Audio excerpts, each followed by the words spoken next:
Vous êtes sur CCTV français, bonjour à tous. À la une de cette édition, au moins 4 hommes armés et 2 membres de l'armée de l'air ont été tués samedi matin dans une attaque terroriste contre une base aérienne de l'armée indienne près de la frontière avec le Pakistan.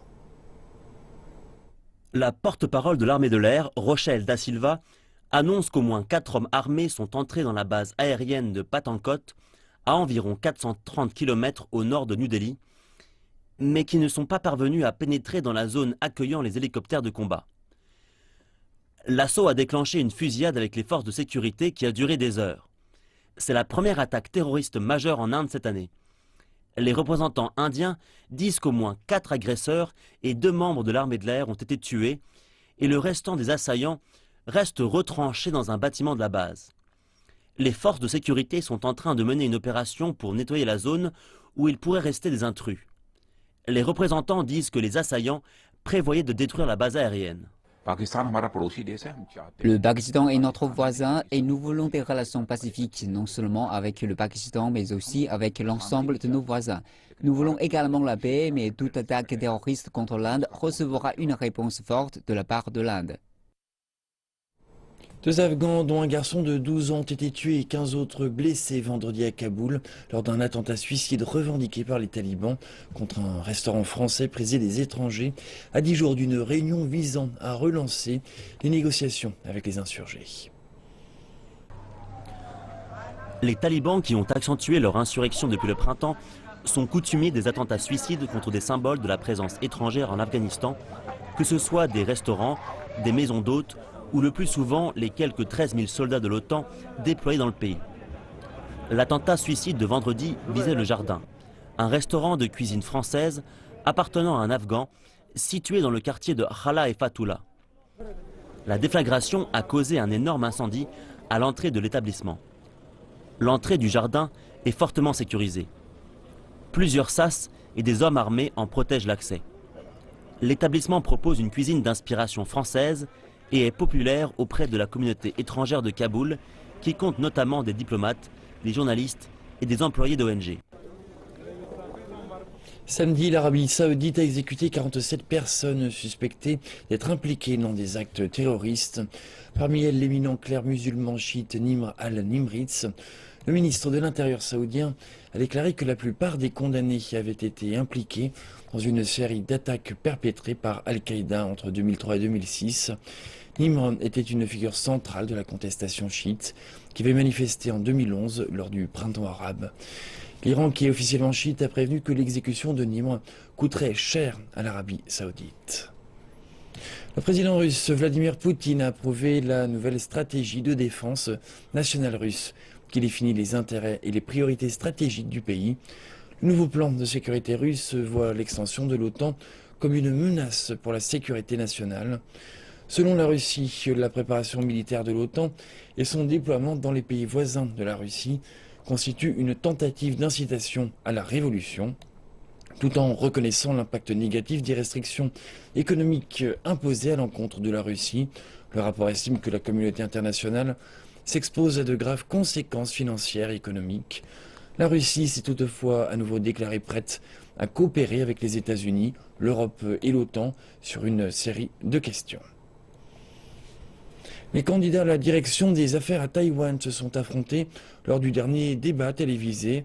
Le débat a été diffusé cet après-midi sur Sanli Television.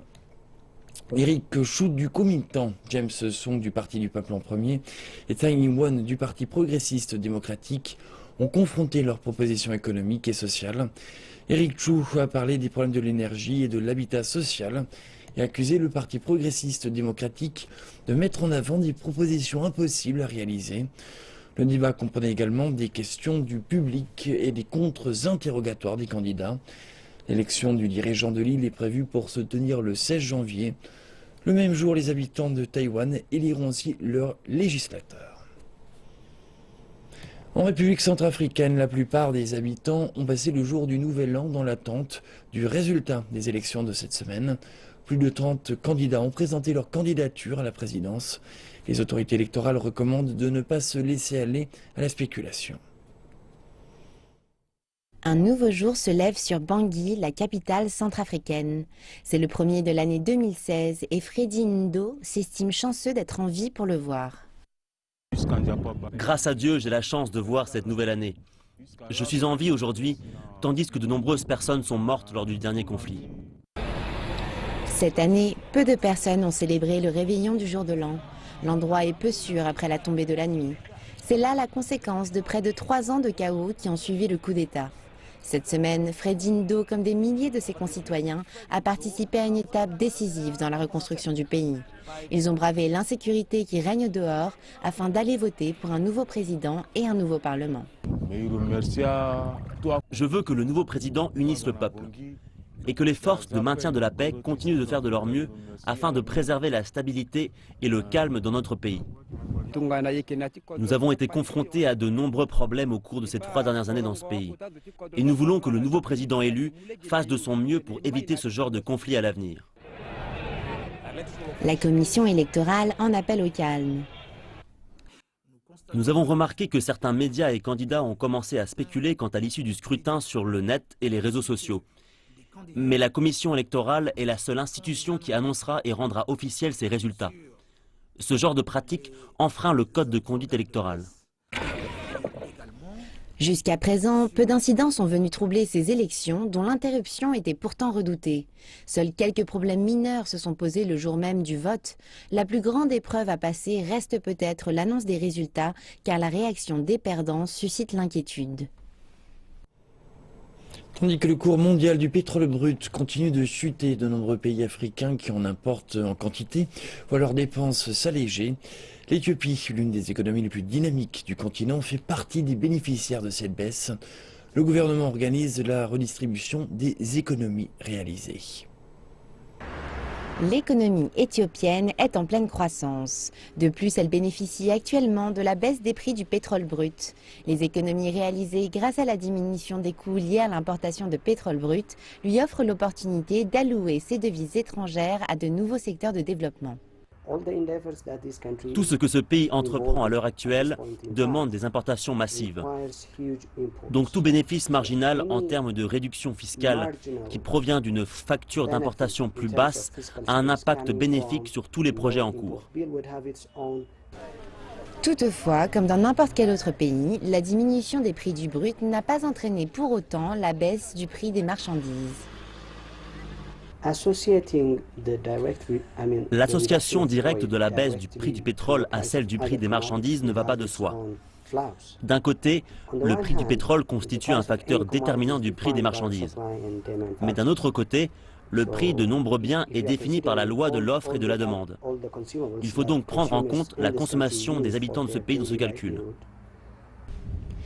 Même le secteur des transports, qui profite directement de ces économies sur les importations de pétrole, ne les a pas répercutés sur les prix à la consommation. Ainsi, les prix d'un trajet en taxi, en avion ou en bus sont restés inchangés. Les gouvernements tentent toujours de s'approprier ce genre de revenus afin de les réinvestir.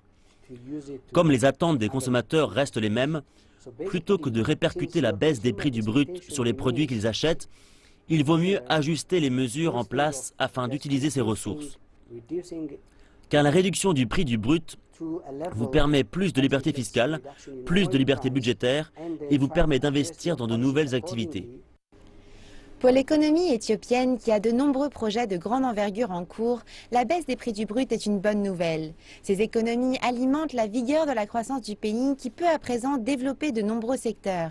Malgré le bénéfice national qu'elle représente, les citoyens n'en profitent pas lors de leurs achats quotidiens. Cela fait plus d'une semaine que l'une de gypse s'est effondrée dans le comté de Pingyi, dans la province du Shantung, à l'est de la Chine. Jusqu'ici, 11 des 29 mineurs qui travaillaient en sous-sol le 25 décembre ont été secourus. La mort d'un d'entre eux a été confirmée et 17 autres restent bloqués à l'intérieur. 4 des mineurs manquants ont été localisés à 220 mètres sous terre. Ces 4 mineurs ont reçu des vivres à travers 2 trous qui ont été creusés dans la mine. Ils seraient dans un état stable. 2 trous d'un large diamètre sont en train d'être creusés pour leur venir en aide.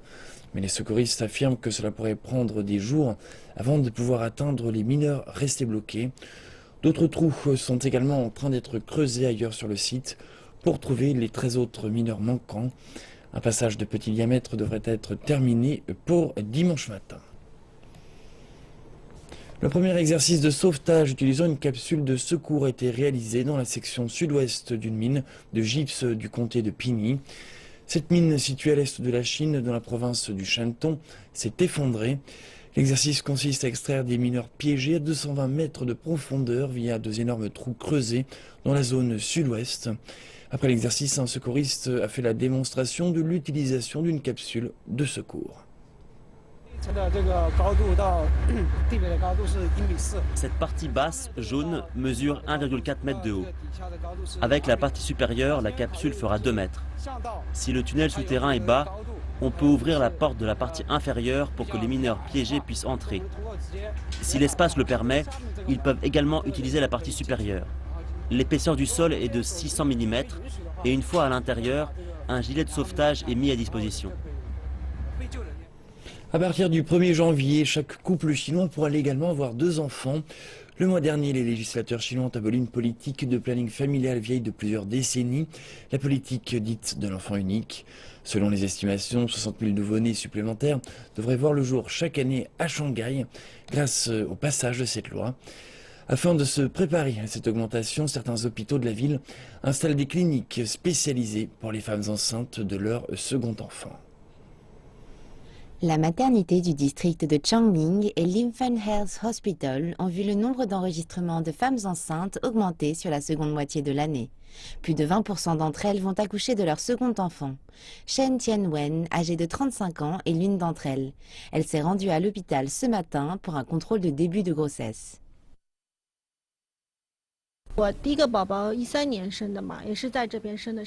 Mon premier enfant est né par césarienne il y a 2 ans. À l'époque, je n'ai pas considéré comme une grossesse à risque, mais c'est aujourd'hui le cas, donc je vais faire plus attention. Les docteurs expliquent que la possibilité de complications est beaucoup plus élevée chez les femmes de plus de 35 ans et pour les mères qui ont eu leur premier enfant par césarienne. C'est pourquoi l'hôpital effectue des contrôles en début de grossesse pour les femmes enceintes d'un second enfant.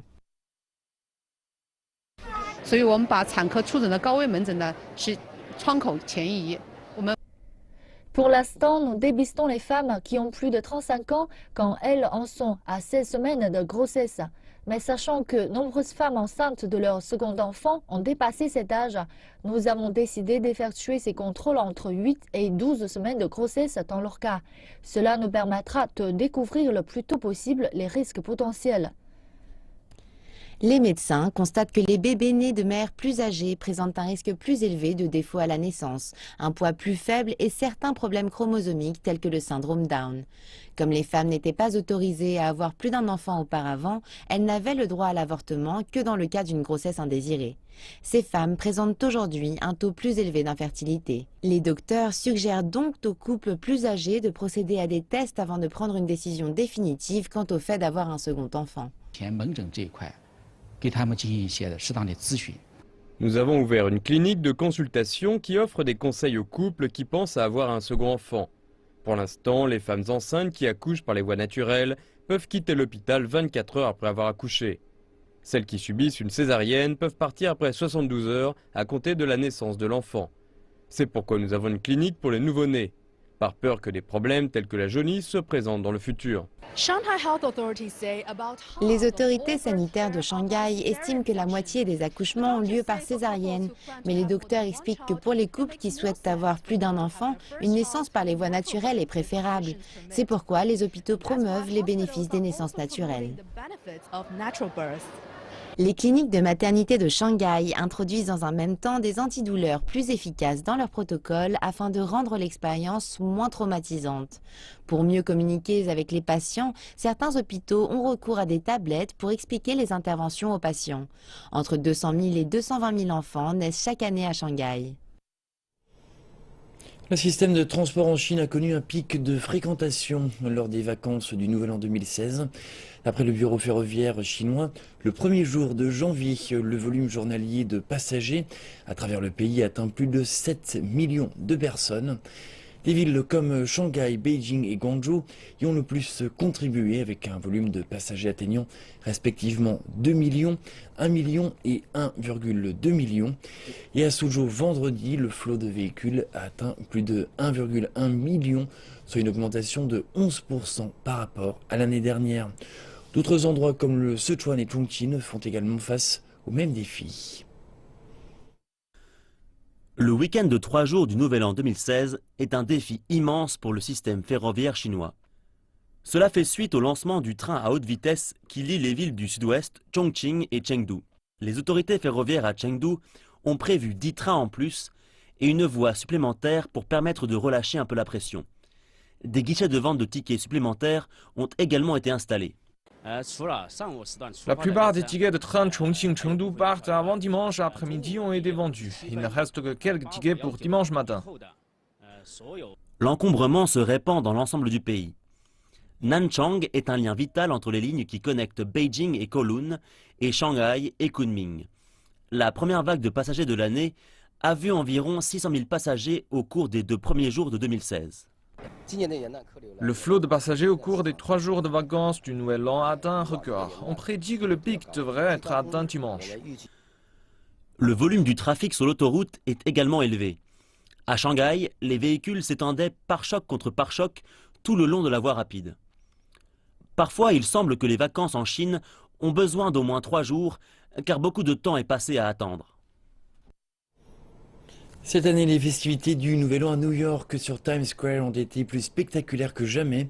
Mais cette fois-ci, l'événement était encore plus attendu que les années précédentes, car il annonçait le début de l'année touristique Chine-États-Unis.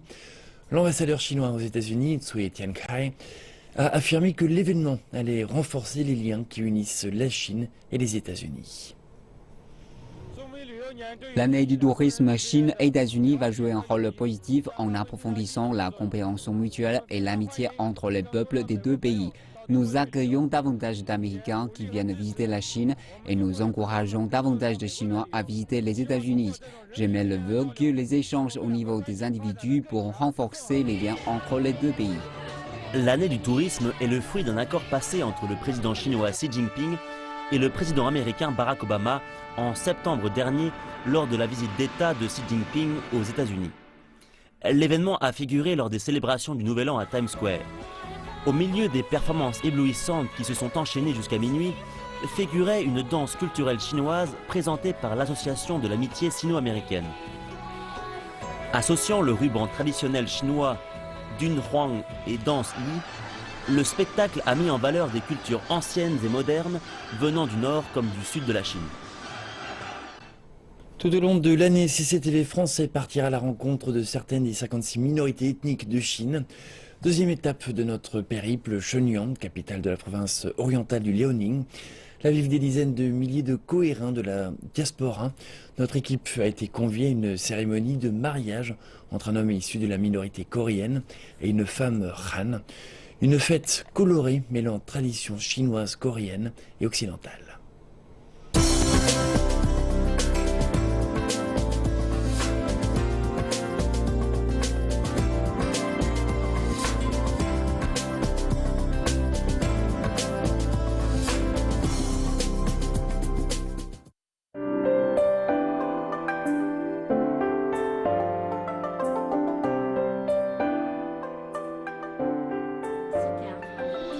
Je suis invitée au mariage de Kim Ki-jong et Tan Xiao à Shenyang.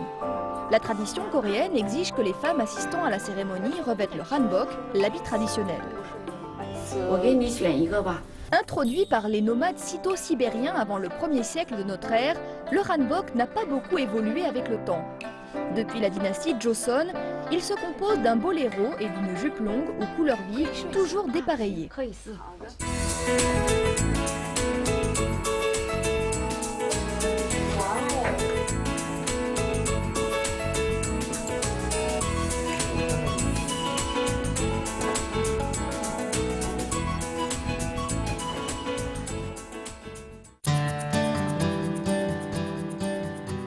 Un mariage coréen comporte une part de public et de privé. Et il commence au domicile des futurs époux qui sont en réalité déjà mariés civilement. Pendant que Tan Xiao se fait pomponner, la famille de Kim Ki-dong, venue des 4 coins de la Chine et de Corée du Sud, se réunit chez lui. 일본의 지대사 이성 지합이라고 하였습니다. 오늘 여러분들이 너무 잘하시는 경주 김씨의 후예인 김기정 군은 경사스럽게도 한족 아가씨 탄샤오 양과 서로. La coutume veut qu'un présentateur parlant coréen et mandarin vienne animer le mariage. Il rassemble la famille du marié et l'invite à exprimer ses sentiments et ses bons vœux. La grand-mère âgée de 87 ans est très émue à l'idée de marier son petit-fils chéri. Il semble que c'est pour elle aussi le plus beau jour de sa vie.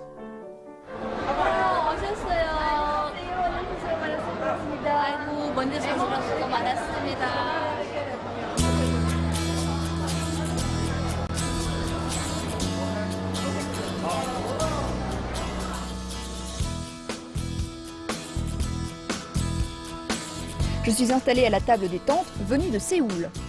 Lorsque les mariés entrent en scène, l'émotion est palpable.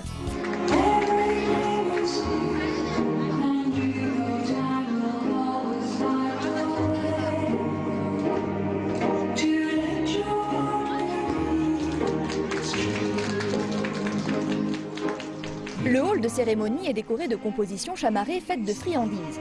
La première partie de la cérémonie est à l'occidental, avec la mariée en robe blanche et le marié en smoking.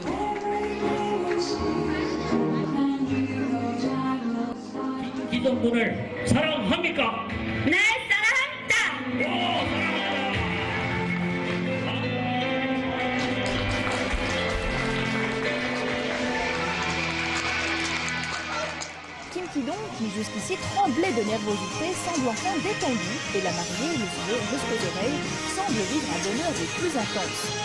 Les Coréens qui adorent chanter et bouger envahissent le podium et se mettent à danser, même la grand-mère qui semble avoir retrouvé ses 20 ans.